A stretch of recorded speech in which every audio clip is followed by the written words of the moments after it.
that I've done over the last sort of 12 years, all around innovation and finding new customers and new services. That's what really motivates me most, and I've done it both from within large corporates and outside. And I now run a business which has about 90 people working for us in Kenya. Now, there's a couple of things to join up here. It seems a little complex. Well, what's this guy interested in mobile technology coming in and talking about CleanTech? But I'll move on to M-Copa, which is what we're doing now. But I want to tell you just a little bit about M-Pesa.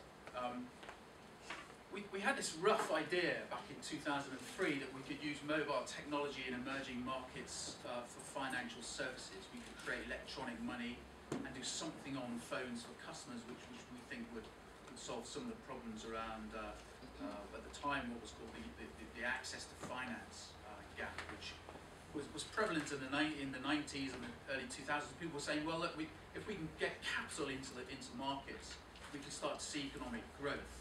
And that's where the concept of microfinance came from. And when we started M-Pesa in 2003, that was the hot topic. And so, look, we've got a role to play as a network operator. We've got phones in people's hands. Why don't we turn money into electronic value on phones and launch a service which we think would allow customers to move money around quickly and at low cost? Now, a lot of my colleagues thought I was balmy. Not everybody. We managed to convince DFID, the UK government, Department of International Development, to part with some funding. And we got going with what was a very rough trial. We had a sort of outline idea of what we wanted to do. But really, we couldn't answer what the business case was. We couldn't talk about things like the best technology solutions. We couldn't even define some of the risks associated with it.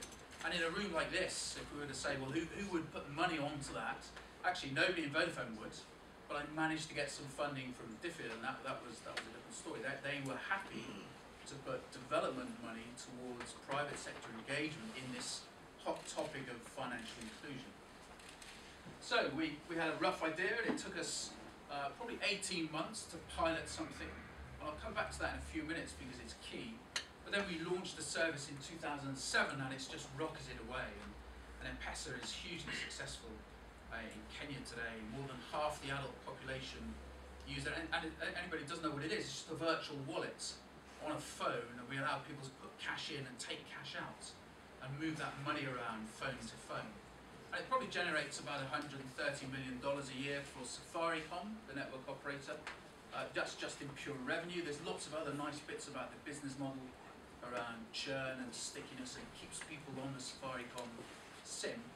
But really, it's changed the way money moves in Kenya. So we went from what was really a very high-level idea through the process of working it out and taking it out at scale in Kenya, up to the point where now, we probably move about 25% of the GDP through the M-Pesa platform in Kenya in small denominations, so $5, $10, $15. And it's a good business, but also more importantly, what was very motivating to me and my team is it made a real difference to people's lives. And then the world sort of closed in 2009, 2010. We were arguing that we should spend more money on M-Pesa. Vodafone wasn't really sure that it was core business for them, and I thought I'd run it as far as I could in Vodafone, and I stepped down to the business, and I now run a new business called M-Copa, which I'll talk about in a few minutes. So when I was asked to come along, I said, well, what are the few things you can talk about that worked for M-Pesa? M-Pesa is now, by the way, copied all over the world. There's something like 200 schemes that look like M-Pesa, from Bangladesh to India to Latin America.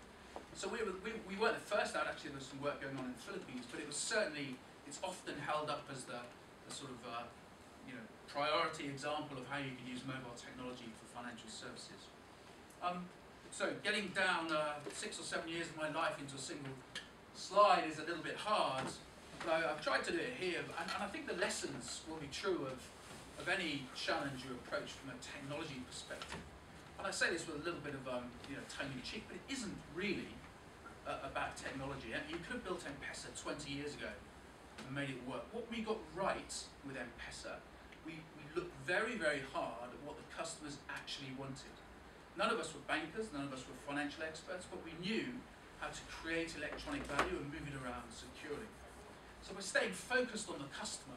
That's really what's made M-Pesa work especially well, and it's what other people now done and copied all over the world. Finding some initial funding, that was key. Vodafone wouldn't back it. They wouldn't back it until the point I put a business case on the table and said, look, this is what we mean. We've piloted it now, we've made some mistakes, we've adjusted our business model, I can now answer all of the questions about how to scale it, how to make revenue, and how to make it profitable. But to start with, we had no idea. So we used this soft funding, different grant funding, to get it going. And I'm a great advocate for looking for relatively soft money at the early stage of business development, because you need to be able to go out and experiment and make mistakes and get things wrong. Now, in the Vodafone world, and I'm sure it's true of other large corporations, if you can't answer those detailed questions, you're not going to get the money because you're competing for capital with other teams in the business. But by going outside of the corporate funding route and getting my hands on some grant money, we could spend 18 months playing around until we found the right business model. And then once we got it right, and we turned off a lot of the functionality actually, we then said, right, what do we need to scale this? And it's really about operational focus at that point. You've got to have a good team, they've got to be organised properly, you've got to get the right technology. You can't over-invest in some of that technology, we just have to get it out and figure out what are the key things to make it grow quickly. So what, you could say. So, there's some lessons from a completely adjacent market, mobile payments in emerging markets. But where I get excited, and it links across to energy, is that actually there are now 5.6 billion handsets out there with consumers on the end of them. A lot of those consumers, around 2.6 billion of them, are not connected to the power grid, but they are connected to their mobile phone. And so what we were working up the various things within Vodafone about where mobile payments could go, this idea started to emerge, and there was no way in the current climate of Vodafone were going to back this, so I left Vodafone with a few colleagues, and we've set up now a business called M-Copa. So what is M-Copa? So now, with M-Pesa as the engine, but it doesn't have to be M-Pesa, it could be any mobile money scheme, or it could just be airtime, or it could be scratch cards, anything electronic that you can take cash off somebody and create electronic value. You've suddenly got a business opportunity to think about how you can offer new services and collect money in small amounts. One of the biggest needs out there, of course, if you look at sub-Saharan Africa, 80% of the population are off the power grid.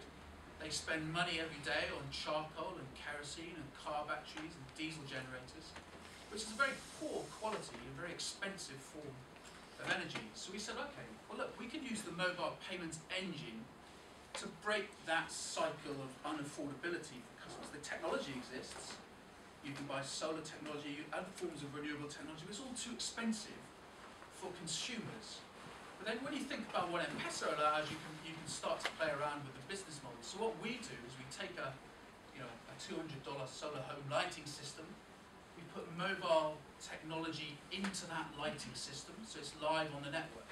So it's like a device. We can see it, we know where it is, we know when it's on, we know when it's off, we can monitor it, and we can control it.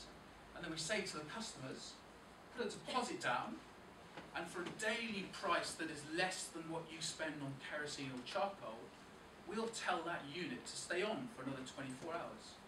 So what we're doing is asset financing clean technology using mobile payments as an engine. Is that clear? It's a really simple idea. There's nothing new in here other than the business model. We know solar, and many of you I'm sure are more solar experts than I am, but the price of PV is coming down all the time. We know customers can store that in many parts of the world. You can store that photovoltaic electronically in batteries. And what we can do is release that power on a pay-as-you-go basis using mobile payments as the means of monetizing it. So we launched, we spent, again, back to the lessons from M-Pesa. We spent about a year piloting this. We had to figure out, well, how much will customers be able to afford? What's the best type of battery technology? How big do these panels need to be? Over what time frame will we seek recovery of payment from the customer? Because this is on our balance sheet as a business model.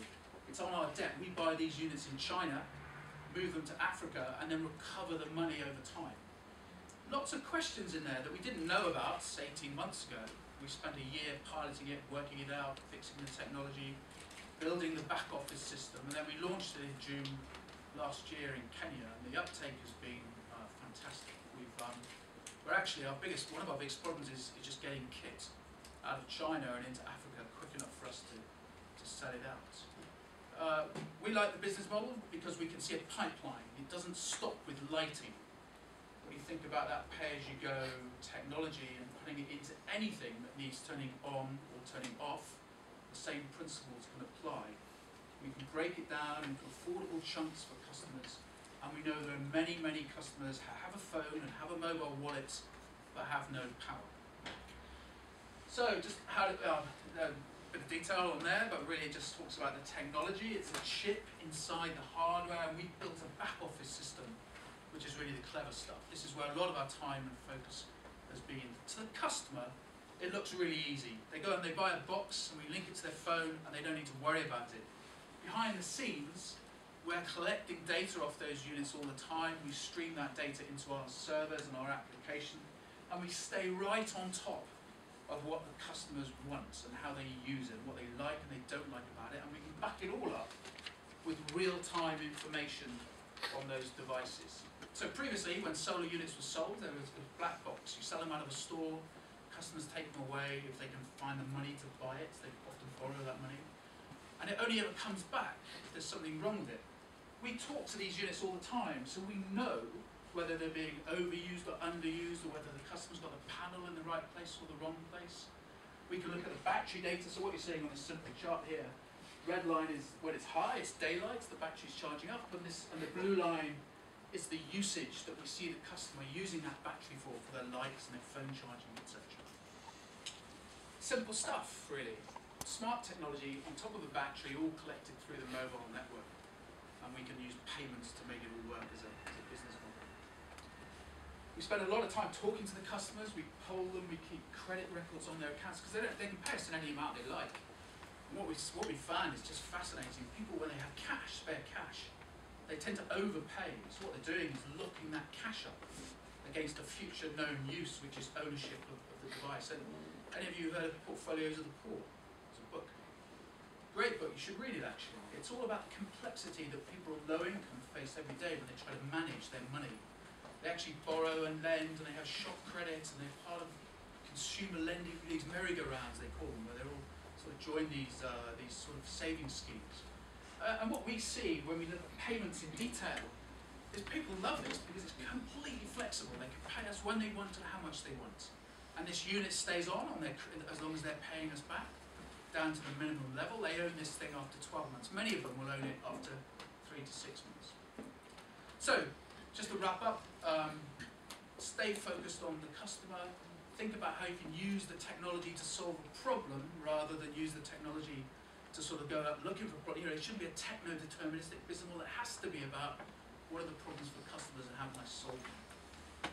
So I'm going to be around for a little while later. I'm happy to answer questions either now or later. We've blown my time. So Thank you very much. No, thanks. Yeah, pleasure.